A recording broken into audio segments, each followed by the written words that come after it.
चोर की मुक्ति।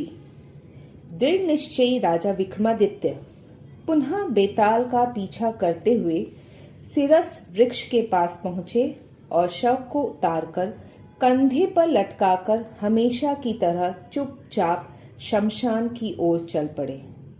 रास्ते में बेताल फिर बोला।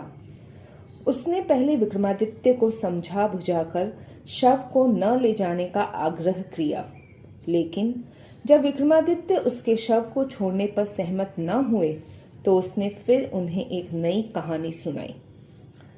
बेताल ने इस बार विक्रमादित्य को एक विचित्र कहानी सुनाई। वह इस प्रकार है।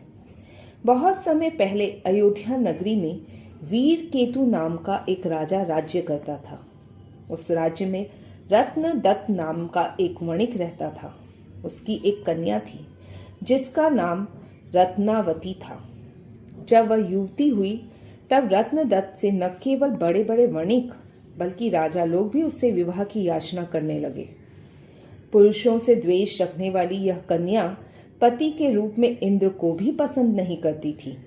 वह विवाह की बात भी न सुनना चाहती थी। सुनते ही प्राण त्याग करने का उद्यत हो जाती। पुत्री से अधिक प्रीति होने के कारण पिता दुखी होकर भी चुप रहा, लेकिन यह बात पूरी अयोध्या में फैल गई। उन्हीं दिनों अयोध्या वासियों के यहाँ लगातार चोरियां होने लगी। तब समस्त पुरवासियों ने राजा वीरकेतु से निवेदन किया, महाराज, हम लोग रोज रोज चोरों के द्वारा लूटे जाने पर भी उन्हें देख नहीं पाते, अतः आप ही इसका उपाय करें। पुरवासियों की बात सुनकर राजा वीरकेतु ने पहरेदारों को आदेश दिया। पहरेदार रात के समय छिपकर भी नगरी के चोरों का पता न लगा सके। नगरी में चोरियां होती ही रही।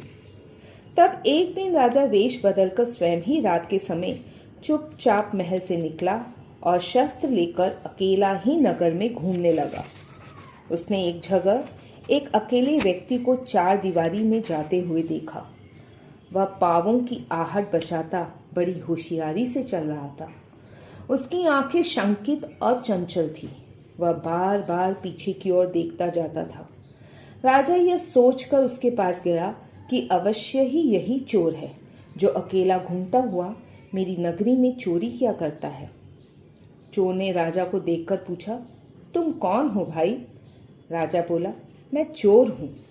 यह सुनकर चोर बोला, तब तुम मेरे ही समान होने के कारण तुम मेरे अपने हो, इसलिए तुम मेरे घर चलो, वहां मैं मित्र के समान तुम्हारा स्वागत करूंगा। राजा उसकी बात मानकर उसके घर चला गया, जो एक वन में खोदी हुई जमीन के अंदर था। वहां सुख सुविधाओं के अनंत वैभव भरे हुए थे।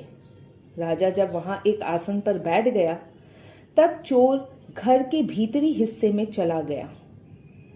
उसी समय एक दासी ने वहां आकर राजा से कहा, महाराज, आप यहां मृत्यु के मुख में क्यों आए हैं? यह पापी प्रसिद्ध चोर है। जब वह बाहर निकलेगा तब निश्चय ही आपके साथ विश्वासघात करेगा, अतः आप शीघ्र ही यहां से चले जाएं। दासी की बात सुनकर राजा झटपट वहां से निकलकर अपने महल में आया और रातों रात उसने अपनी सेना को तैयार कर लिया। सेना सजाकर वह चोर के भूमि गृह के पास गया। तुरही बजाती हुई उसकी सेना ने उस चोर के घर को जाने वाली सुरंग के मुहाने को घेर लिया।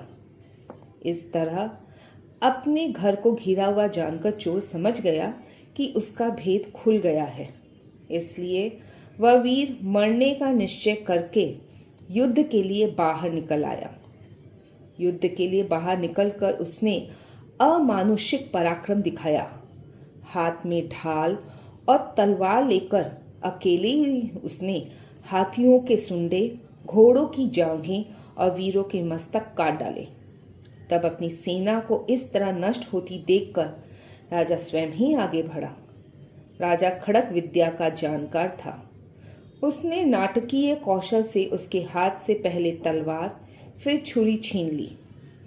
इस प्रकार वह चोर जब निःशस्त्र हो गया तब राजा ने भी उसे शस्त्र छोड़ दिए और बाह्य युद्ध से उसे पछाड़कर जीवित ही पकड़ लिया।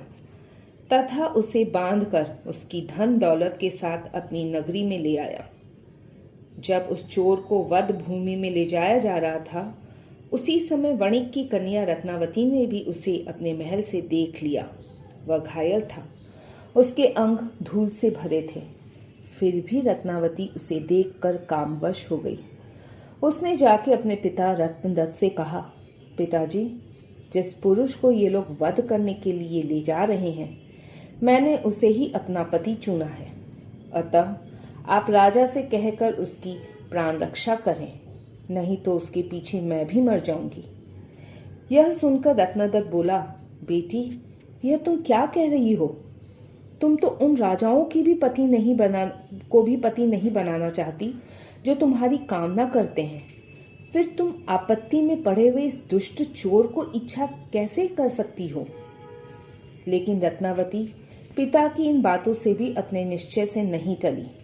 आखिरकार बेटी का अटल निश्चय देखकर रत्नदत्त राजा के पास गया। उसने अपना सब कुछ देकर भी राजा से उस चोर की मुक्ति मांगी, लेकिन राजा ने 100 करोड़ स्वर्ण मुद्राएं लेकर भी उस चोर को छोड़ना स्वीकार नहीं किया, जो उसको लूटता रहा था और जिसे उसने अपनी जान की बाजी लगा के पकड़ा था। रत्नावती के पिता जब इस तरह असफल होकर लौट आए, तब सबके रोकने मना करने पर भी वह स्नान करके और पालकी पर सवार होकर उस चोर के बाद मरने के लिए निर्धारित वध भूमि में गई। उसके पीछे पीछे रोते हुए उसके माँ बाप तथा अन्य लोग भी गए। इसी बीच बधिकों ने चोर को सूली पर चढ़ा दिया था। उसके प्राण छटपटा रहे थे। तभी उसकी नजर अपने कुटुंबियों के साथ आती हुई रत्नावती पर पड़ी। लोगों से उसका वृत्तांत सुनकर चोर ने क्षण भर तो आंसू बहाए, फिर वह हंसा और फिर सूली पे चढ़े हुए उस चोर ने अपने प्राण त्याग दिए। फिर उस साध्वी वणिक कन्या ने उस चोर के शरीर को सूली पर से उतरवाया और उसे लेकर चिता पर आरोहण किया। इसी बीच भगवान शिव अदृश्य रूप से इस शमशान भूमि में प्रकट हुए और बोले, पतिव्रते, स्वयं वरण किए हुए इस पति के प्रति तुमने जो भक्ति दिखलाई है, उससे मैं संतुष्ट हुआ। अतः तुम मुझसे वर मांगो। यह सुनकर रत्नावती ने देवाधिदेव महादेव को प्रणाम कर उनसे वर मांगा। बोली, भगवान, मेरे पिता के कोई पुत्र नहीं है, उन्हें 100 पुत्र हो, मेरे सिवा उन्हें दूसरी संतान नहीं है, अतः मेरे बिना वे जीवित नहीं रहेंगे।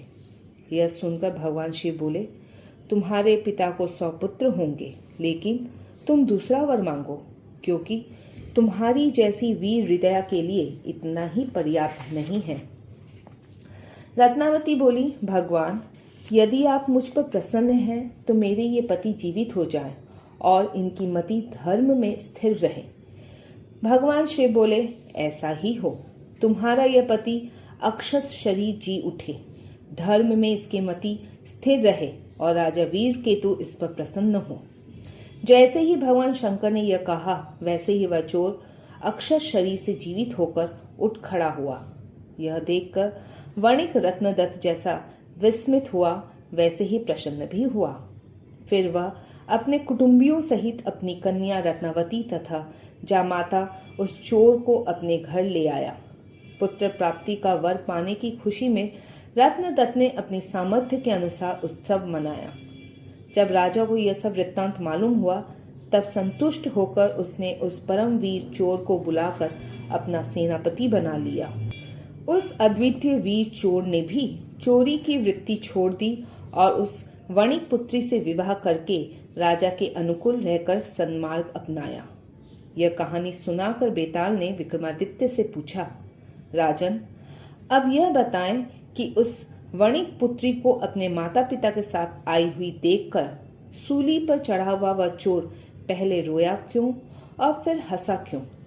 मेरी इस शंका का समाधान आप यदि जानकर भी नहीं करेंगे तो आपका सिर फटकर अनेक टुकड़ों में बट जाएगा।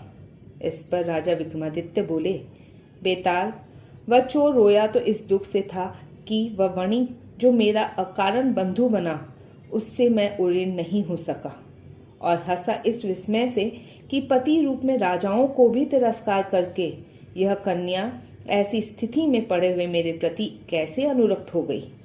सच है, स्त्री का चित्त बड़ा विचित्र होता है।